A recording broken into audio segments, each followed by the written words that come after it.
أعوذ بالله من الشيطان الرجيم بسم الله الرحمن الرحيم الحمد لله رب العالمين والصلاة والسلام على رسولنا محمد وعلى آله وأصحابه أجمعين أما بعد السلام عليكم ورحمة الله وبركاته Barazada Allah Ta'ala selamı, rahmeti, hamda, barakati bulsun. Bir gina aytib ketik, başlab jibergancha. Ул да булса, birinchi kurslar uchun bugundan darslar boshlanib keta. Yastu namozundan so'ng soat 7da bugun ham endi ul panshanba kunlarida bo'lacak. Shunga ko'ra kimlar birinchi kursga deb keldilar, osqa tushigiz, anda sizning dars bo'lacak. Kimlar endi birinchi yil g'ana tugul, bunda endi bir necha yil yuribmiz. Biz endi odatdagicha inshaalloh boshlab jiberamiz o'zimizning va'zlarimizni. Ham bugungi va'z ul atala ahiret safari deyip. Ahiret safari deyip. Ham şuşa ahiret safari haqında söylashganda biz aytib ketarmiz o'lim haqında, hamda qabr haqında, hamdagan qabrdan so'ng bo'la turgan voqealar haqında inshaalloh söylashib ketarmiz. Ya'ni kishining o'luvidan boshlab onun başlana safari. Yani kişi ölgəş, onun indi seferi başlana. Kişinin seferi başlana, ahiret seferi başlana, ol kişinin ölüvü bilen. Ölü ol bitti tügül, ölü ol kirisinşe kişinin yana derecege kuşuvu. Yana türlü turmuşka kuşuvu, hem ol turmuş atala ahiret turmuşu deyip. Ham biz buni albatta har birimiz degin shu o'lgandan so'ng bizni nelar kuta, o'lgandan so'ng nindi narsalar bo'la, nindi voqealar bo'la, biz albatta buni bilirga tiyishmiz, o'ylanirga tiyishmiz. Chunki bu bizning dinimiz. Ham degin uni bilib, o'ylanib biz amallarimizni qilib yasharga tiyishmiz. Ham shu kitobda nindi kitap bu degan vaqtda ul dag'im bo'lsa, shu ahiret safarina qog'ilgan kitap, ham kitaplar bek ko'p. Kitaplar bek ko'p shu ahiret haqida yozilgan, ham ul kitaplar albatta turli temadaraq, turli sharak yozilganlar, lekin biz so'ylab olgan kitap ul dag'im bo'lsa, bartik durust hadislardan tura turgan kitaplar. Bar bir kitaplar onlarda dürüst bulup bitmegen, hadislerde kitirilgen. Biz indi albatta dinimizni öğrengen vaqtda bar tek şuşu dürüst bulgan hadislerge negizlenip kine biz onu öğrenirge tiyişmiz. Kur'an ayetlerine ham indi dürüst bulgan peygamberimizin hadislerine negizlenip. Şuna göre bu kitapta bar tek şuşu dürüst bulgan hadisler Buhari ham Muslim ham başka jintiqlarda kelgen sahih hadisler gene inşallah bulaşak.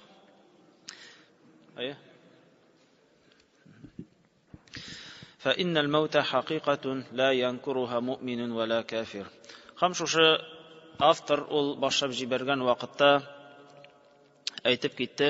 Dürüstlükte dedi o'lim ol haqiqat. Ol şın barlıq. Ham o'limga har bir kishi de ishona. Müslüman bolsun, ol Allah'a ishona turgan kishi bolsun, ishonmay turgan Allah'a ishonmay turgan kishi bolsun, ol baribir o'limni durust deb sanay ham endi ol o'lim kelashagin baribir bila. وقفت على كتب عديدة في هذا الباب من أشهرها كتاب التذكرة في أحوال الموتى وأمور الآخرة للإمام القرطبي. Şuşa автор яза, мен dedi bek ko'p kitaplarni qarab chiqdim. Şuşa kitapni yozir oldindan de ham bigrakda at-tazkira fi ahvalil mauta va umuril axirah. Esga tushuru o'lim holatlarin hamdagan ahirat turmushin esga tushuru degan şuşa Al-Qurtubi ismli zo'r g'olimning kitobina to'xtaldim de. وهو من أجود ما كتب في الموضوع إلا أن مؤلفه لم يخرج الأحاديث والأثار الواردة فيه وتوسع في بعض أبوابه. لكن أول بك زور كتاب بصدغان anda bek ko'p ayberlar yozilgan bo'lsa dag'an qizg'anishga qarshi deb ayta, ul kitobda bek durust bo'lmagan hadislar degan kiritilgan. Durust bo'lganlarida, durust bo'lmaganlarida kiritilgan ham qay bir bo'liklarga ul ko'proq to'xtalingan dedi. كما اطلعت على كتاب الروح للإمام ابن القيم الجوزية رحمه الله فوجدته مثل سابقه يحوي عددا كبيرا من الأحاديث غير المخرجة إضافة إلى أن كلا من الكتابين كبير الحجم. Хамшулла юк мен ар-рух дигән, ягъни рух исемле шушы китапка да тукталдым. Ул Ибн Кайим аль-Джаузия авторының китабы, һәм анда да шулай ук бик күп хадисләр китерелгән дип әйтте. Ләкин ул китапка карасак, анда бик күп нәрсәләр язылган, һәм аларның әлбәттә дөрес булган хадисләр дә, анда дөрес булмаганнар да кертелгән диде.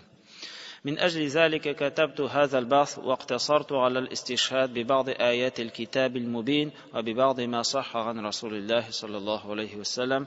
Һәм мин шушы китаплардан, шушы санап киткән китаплардан сайлап алдым бары тик дөрес булган хадисләрне, һәм шушы дөрес булган хадисләрдән шушындый китапны яздым ди.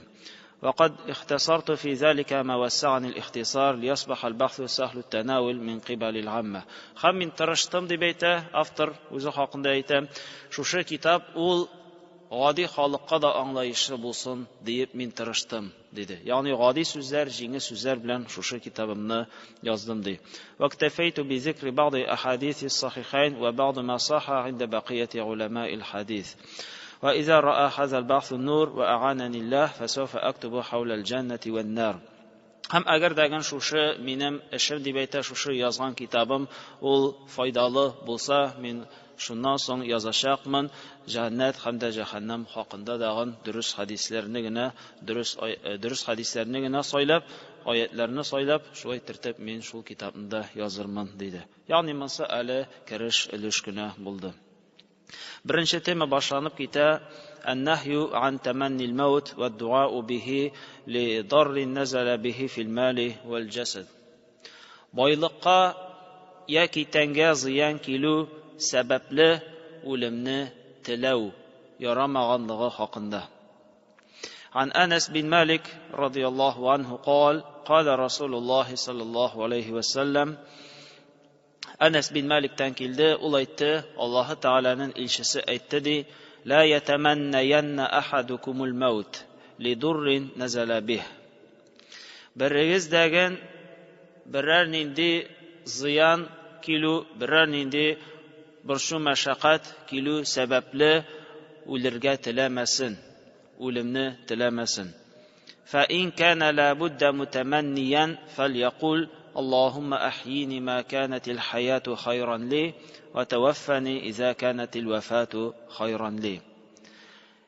Lakin indi əgər də ul tilərgə məcbur bula ikən, ul vaqtda aytsin, ya Rabbim, əgər minim tiri yaşavımda xeyirlilik bulsa üzüm üçün mini yaşat, əgər də minim ölümümdə minim üçün xeyirlilik bulsa, ul vaqtda mini üz yanına al deyip aytsin dedi.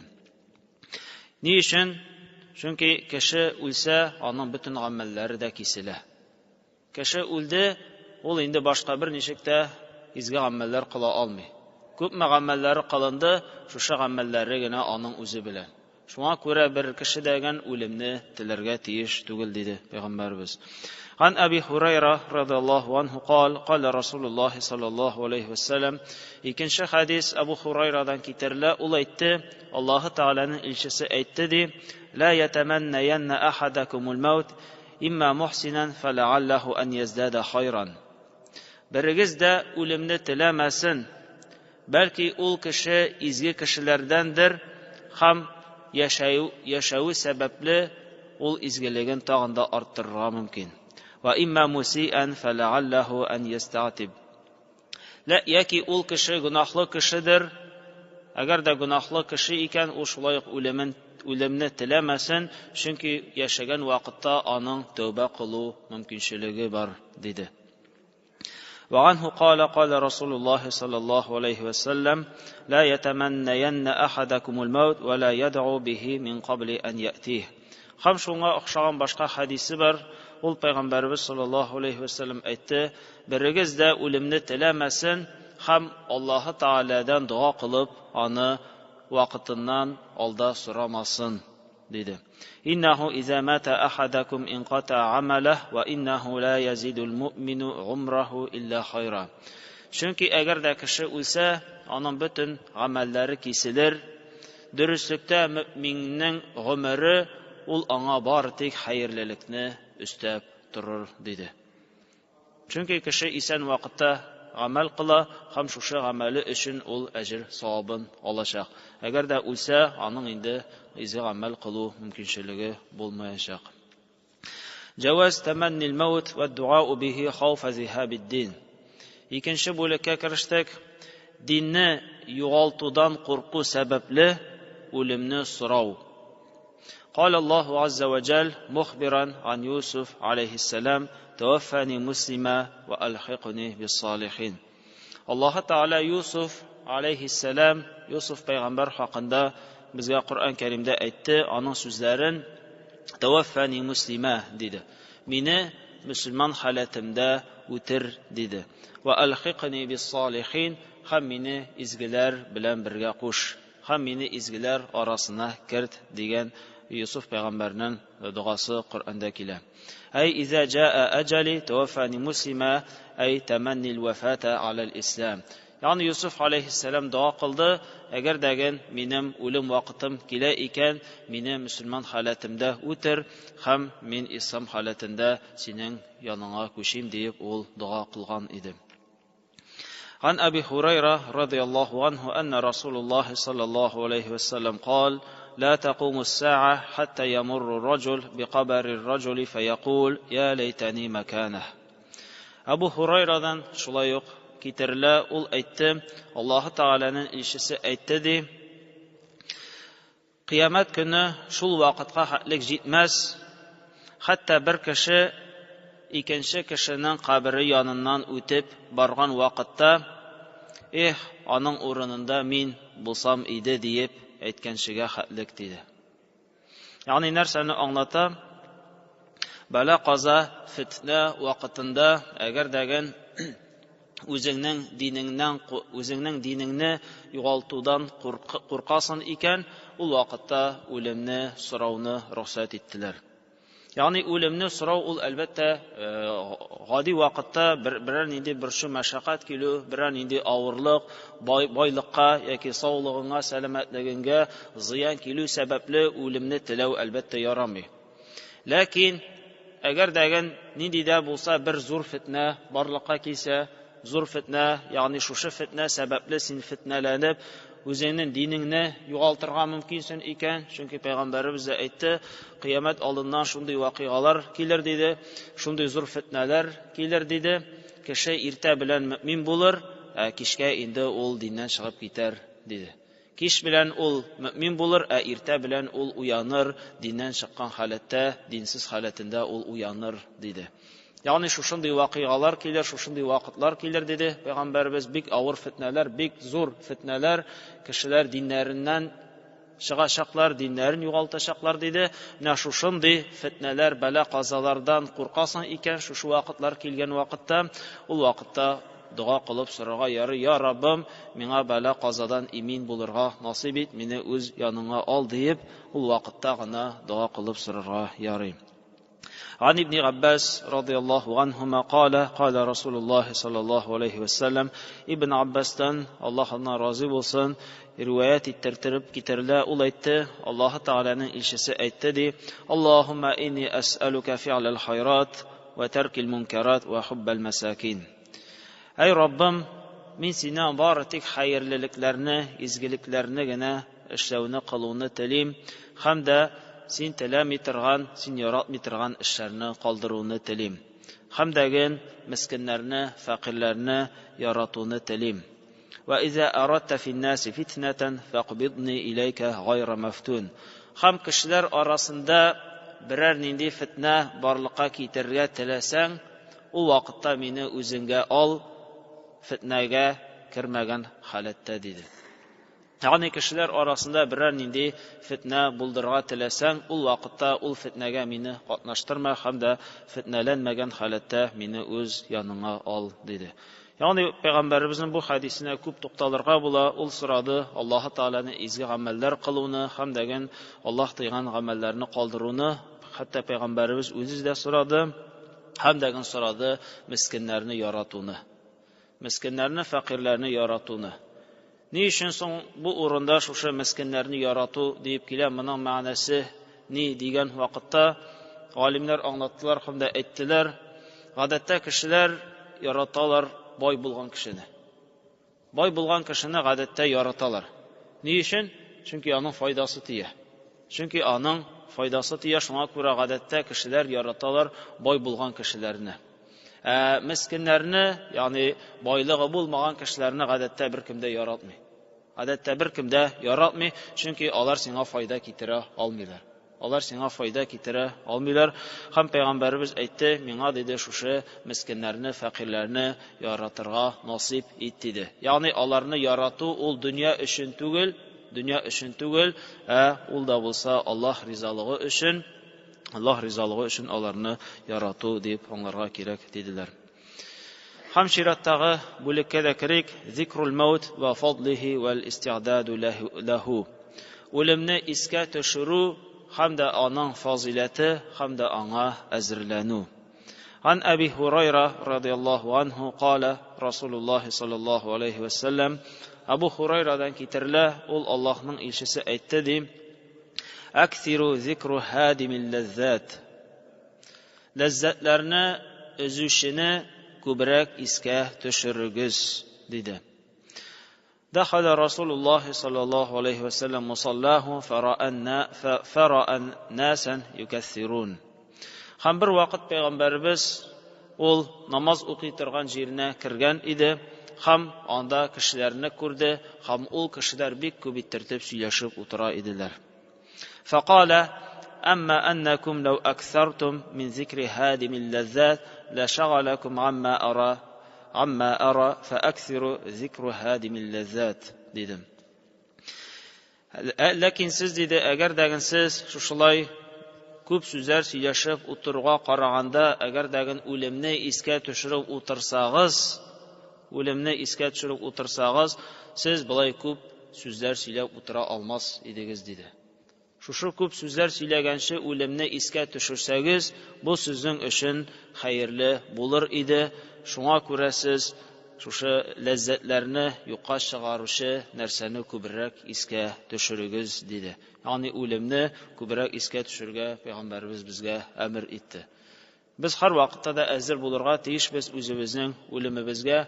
Беребез дә вакытын белми, кайчан килеп җитә ул, бүгенме, иртәгәме, берничә елданмы, ләкин без һәр вакыт аңа әзер булырга тиешбез. Һәр вакытта да үлемебезне истә тотып, аңа гамәлләребезне хәстәрләп куярга тиешбез. Ан Аби Катада радиллаһу анһу قال مر على النبي صلى الله عليه وسلم بجنازة. Аби Катададан китерелә, ул әйтте, бер вакыт Пәйгамбәребез яныннан бер җиназа үтеп китте диде. فقال مستريح أو مستراح منه. Ял итүче яки аннан ял итәләр диде.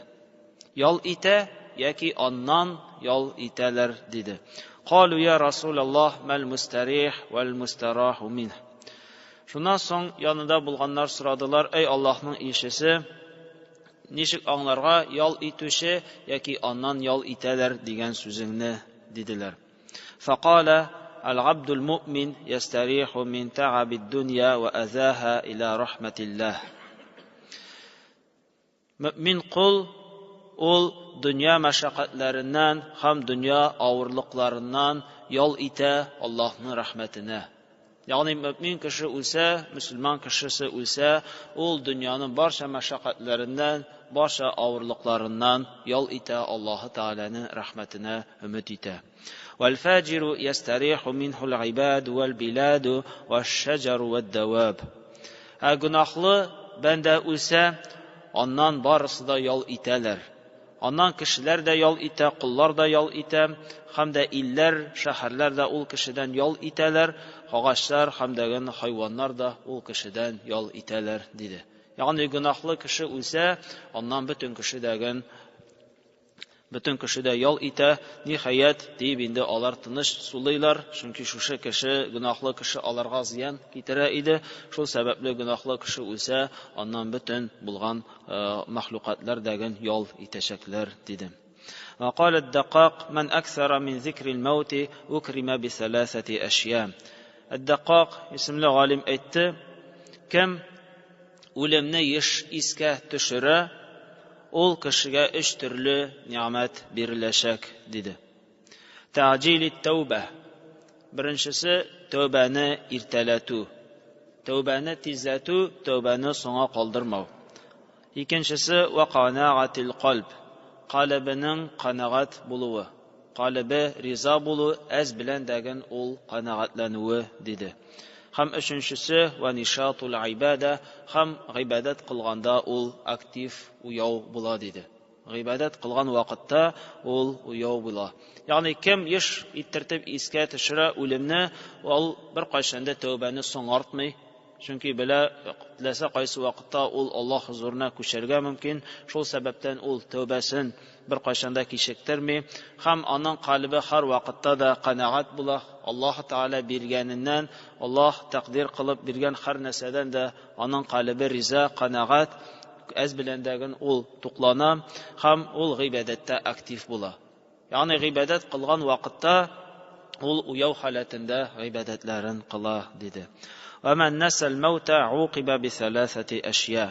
Хам шуның киресе дип әйтте, кем үлем хакында онытты, ул 3 төрле нәрсә белән җәзаланыр диде. Тасвиф ат-тәүбә, беренчесе тәүбәне кичектерү, ва таркир рида бил кафаф, икенчесе җитәрлек нәрсәдән риза булуны калдыру, ва такасул фил ибада, һәм гыйбадат кылганда ялкау булыр диде.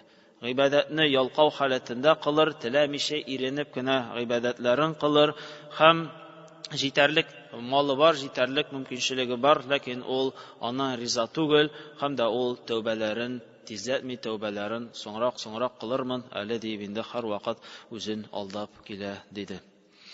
عن ابن عمر رضي الله عنهما أنه قال كنت جالسا مع رسول الله صلى الله عليه وسلم فجاء رجل من الأنصار. ابن عمر الله onlardan razı olsun rivayet ettirtilip getirilä, ul әйттем, min Allah'ның илчесе янында утырып торган вакытта ансарлардан булган берәү килде диде. فسلم على النبي صلى الله عليه وسلم فقال يا رسول الله أي المؤمنين أفضل. Шуннан соң ул пәйгамбәребезгә сәлам бирде һәм дә сорады: "Эй Аллаһның илчесе, кайсы мөэминнәр хәерлерәк булырлар?" диде. "Кала ахсанухум хулука." Ул әйтте: "Хулукы яхшы булганнары хәерлерәк, фазилатлырак булыр" диде. "Кала фа айюл муъминина акьяс." Кайсы мөэминнәр алар үтә күрүчән, зирәк булырлар диде. قال أكثرهم للموت ذكرا وأحسنهم لما بعده استعدادا أولئك الأكياس. Кайсылары үлемне искә ешрак төшерәләр, һәм дәген аңа хәерле рәвештә дөрес иттереп аңа әзерләнәләр. Менә алар үтә күрүчән мөэминнәр, менә алар инде зирәк булган мөэминнәр, менә алар инде акыллы мөэминнәр дип пәйгамбәребез әйтте. وقال السدي في قوله تعالى والذي خلق الموت والحياة ليبلوكم أيكم أحسن عملا أي أكثركم للموت ذكرا واستعدادا وخوفا وحذرا. Allah Taala'nın ayeti Mulk suresinde, Teberrek suresinde her vakitte da okuyuz, her vakitte da işitemiz, her vakit okuyuz. Ellezî halakal mevte vel hayate liyebluvakum eyyukum ahsanu amela. Ol şunday үлемне барлыкка китерде, һәм дә тереклекне барлыкка китерде, сезне сынау өчен кайсыгыз хәерле гамәлләрне кылыр икәнлеген дигәнне ул аңлатты. Әй кайсыгыз үлемне күбрәк искә төшерер һәм аңа тиешле дәрәҗәдә әзерләнер дип ул аны аңлатты. Аны Тәбәррәк сүрәсендәге 2-нче аятны ул аңлатты. Кайсыгыз үлемне искә төшерер һәм кайсыгыз аңа тиешле дәрәҗәдә әзерләнер диде. ما يذكر بالموت والآخرة ويزهد في الدنيا. Ham o'limga qog'ilishli, oxiratga qog'ilishli, hamdagan dunyoda zohid bo'lуга qog'ilishli boshqa hadislar. An Abi Hurayra radhiyallohu anhu qala zara an-nabiy sallallohu alayhi va sallam qabra ummah fabaka va abka man hawlah. Abu Hurayra aytdi, Alloh taolaning elchisi o'zining anisining qabrini ziyorat qildi. Anisining qabri yonida bo'ldi, ziyorat qildi, ham yig'lab jibardi. Va abka man hawlah, ham onun yanında bulganlarını da yılattı dedi. Faqala istazantu rabbi an astaghfira laha falam yu'zalli. Min Rabbimdan ruxsat so'radim, anima istighfar qilirga deyip, lakin Rabbim menga onu ruxsat etmedi dedi. Yani min Rabbimdan ruxsat so'radim, animna istighfar qilu, animning gunohlarini g'afu etuni Alloh taoladan so'radim. Lakin Alloh taala menga istighfar qiluvni ruxsat etmadi. Vasta'zantuhu fi an azura qabraha fa'azzana li. Ham shul vaqt men ondan ruxsat so'radim, onun qabrini ziyorat qilirga deyip, ham Alloh Robbim menga uni ruxsat etdi. Fazurul qubur fa innaha tazkurul maut. Shulay bulg'ash qabrlarni ziyorat qiling'iz, dürüstlükte onlar o'limni esga tushirarlar dedi. Bu hadis Muslim jeyintag'ida keldi. Ya'ni nasa anlaymiz, payg'ambarimiz bizga amr etib qoldirdi. Fazurul qubur, qabrlarga borig'iz, qabrlarni ziyorat qiling'iz, onda borib g'ibratlar oling'iz dedi. Chunki onda borib qabrlarni qarab g'ibrat olib yurugingiz, sizning o'limingizni esga tushirishga bir sabab bo'lar dedi. Min ilajil qulubil qasiya hudur majalisil ilmi wal va'z. Ham kishining ko'ngilin, qay bir kishilarning ko'ngili bir qoti bo'la, yoki qay birlarimizning ko'ngillarimiz bir qoti bo'lirga mumkin.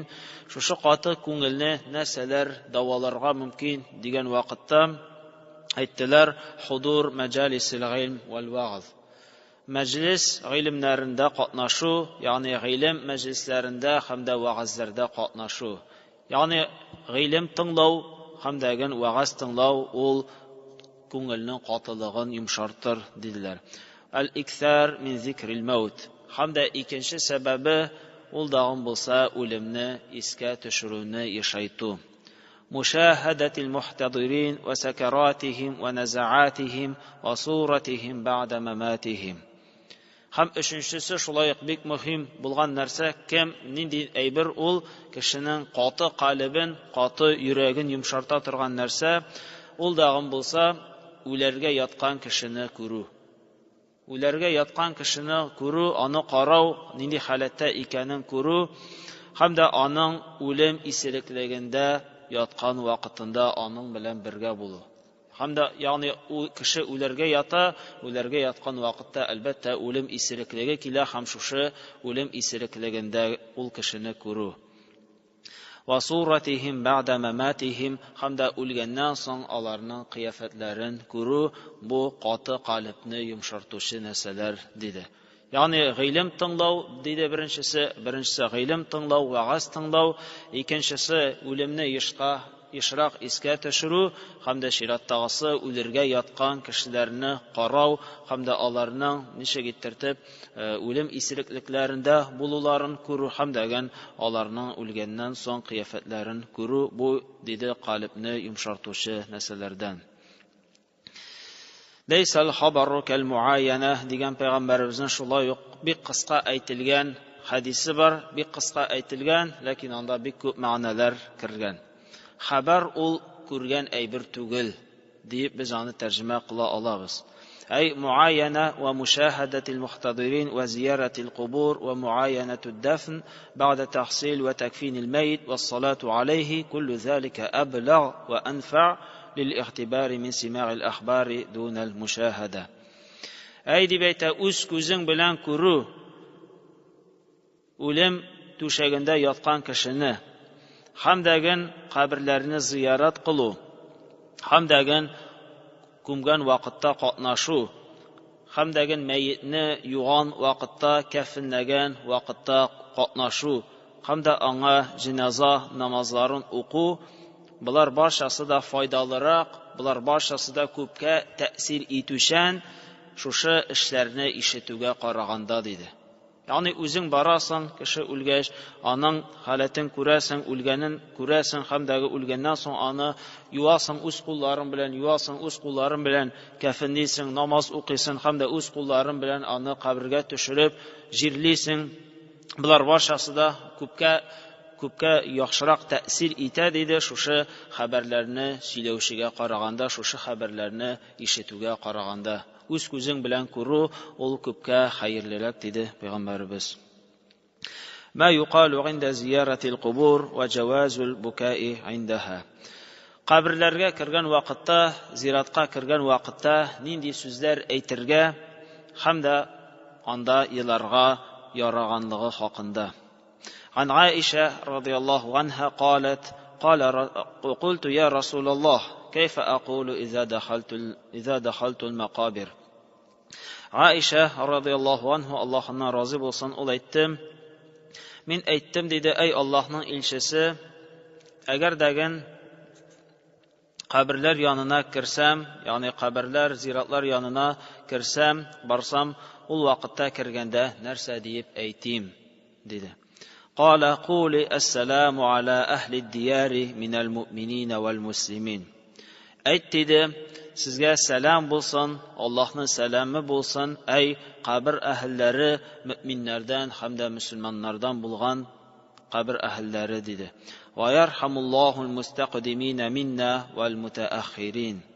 Ham Allah Teala'nın rahmeti elekigelerge hem de songularga bulsun. Yani Allah Teala rahmeti bizden bulgan elekilerge, yani elekige müminlerge hamdegen qoşulacak soңгы müminlerge de bulsun. Ve inna inşaallah bikum lahiqun. Ham biz inşaallah dedi Allah dilese sizin bilen qoşulacak biz dedi. Yani mine bu dua ol kabirlerge ziyaretka kirgende okula turgan dua. Esselamu ala ahli diyar minel mu'minina vel muslimin ve yerhamullahul mustaqdimina minna vel müteahhirin ve inna inşaallah bikum lahiqun. Yani biz birinci selam aytamiz kabir ahilleri müminlerden, Müslümanlardan bulgan kabir ahilleri sizge Allah'ın selamı bulsun, hem Allah Teala'nın rahmeti bulsun sizge, hem degen bizge deyip aytamiz, hem biz degen sizge kaçında olsa qoşulacak biz deyip aytamiz. Hem biz degen sizge qoşulacak biz deyip aytamiz. Bu indi Peygamberimizin duası. Ve zada fi rivaya es'alullahu lana ve lakum al-afiye. Hem başka Peygamberimizin rivayetinde getirildi. Anda üsteldi şuşu sözler es'alullahu lana ve lakum al-afiye. Min dedi üzebizge hem degen sizge iminlikni tilim degen Peygamberimizin başka hadislerinde şuşu sözler üstelgen idi. Bu indi kabirge kirүүнең tertibi anda kirgəç nəsə aytırga kerakligi haqında buldu. وفي الصحيحين أنه عليه السلام مر بامرأة تبكي عند قبر لها فقال لها اتق الله واصبري. Ham Buhari Muslim jıyıntıqlarında keldi. Peygamberimiz bir xатын kız yanından ötüp gitti. Ham ul xатын kız kabri yanında жылый idi. Ham ul аңа aytdı, Allah Teala'dan qorq, ham degen sabır et dedi. ويظهر أن هذه المرأة كانت جزعة. Ham bu hadisten şunu anlarga bula dedi. Şu anlaşıla bu xатын kız ol sabırsız xатын kız idi. فنخشى صلى الله عليه وسلم عليها من النياحة وهي محرمة. Ham Peygamberimiz onun qışqırıb aqırıb yılağından qorqtu, ham degen ana şuşu işinden tıydı dedi. أما البكاء فجائز لبكائه صلى الله عليه وسلم لما زار قبر أمه. Yani şunday нәрсә бар, жылау ул aqırıb тавыш белән жылау бар. Менә бу атала гарәп телендә ниyaha дип атала, yani aqırıb, кычкырып жылау. Bu әлбәттә ярамый. Булай акырып, кычкырып, ул булсын кабер янында булсын ул башка җирдә акырып, кычкырып елау, бу харам кылынган эшләрдән, бу ярый торган нәрсәләрдән түгел. Ләкин тавыш чыгармыйча елау, монысы әлбәттә рөхсәт ителә. Чөнки Пәйгамбәрбез үзенең әнисенең каберен зиярат кылган вакытта ул үзе дәген елады. Үзе дә елады, үзендә күзләре яшьләнде, ләкин ул кычкырмады, акырмады, аның тавышсыз гына ул елады. Ва хина мата ибнихи Ибрахим, һәм шулай ук ул улы Ибрахим үлгән вакытта дагын елады. Ягъни Пәйгамбәрбезнең балалары бар иде, һәм шушы балалары үлделәр, һәм дәген үлгән вакытта ул Ибрахим өчен дә елады. Ибрахим исемле газиз улына дагын елады, ләкин тавышын күтәрмәде. والبكاء على الميت عند قبرها حزنا عليه أو رحمة له مما بين يديه جائز. Һәм дә кабер янында, яки мәйет янында кайгырып, хәсрәтләнеп, борчылып, яки рәхмәт йөзеннән елау, булар әлбәттә тыелмыйлар, булар барысы дагын рөхсәт ителәләр. Кама убихал букау хина маутih. Һәм шулай ук үлгән вакытында елау дагын, кеше үлергә ята, шул вакытта елау, шулай ук ул тыелмый, ул вакытта да еларга ярый. قال الإمام البخاري رحمه الله يعذب الميت ببعض بكاء أهله بالنياحة. Al-Bukhari исемле иң зур алимыбыз әйтте, мәйет газап кылыныр кайбер кешеләренең елавы сәбәпле, кычкырып елавы сәбәпле диде. Монда шушы нәрсәне аңларга кирәк, кычкырып елау, тавыш күтәреп, акырып кычкырып елау, булар әлбәттә тыелган нәрсәләрдән. Хәзерге вакытта шундый нәрсәләр тарала башлады. Кеше үлгәч махсус чакыралар махсус кешеләрне, һәм шушы кешеләр җылыйлар. Һәм шушы кешеләр каты тавыш белән кычкырып, акырып елыйлар, үзләренчә күрсәтергә телиләр кайгыларын. Әлбәттә мондый эшләр харам. Әлбәттә мондый эшләр тыелган, булай кычкырып тавыш күтәреп елау ул ислам динендә катгый тыелган.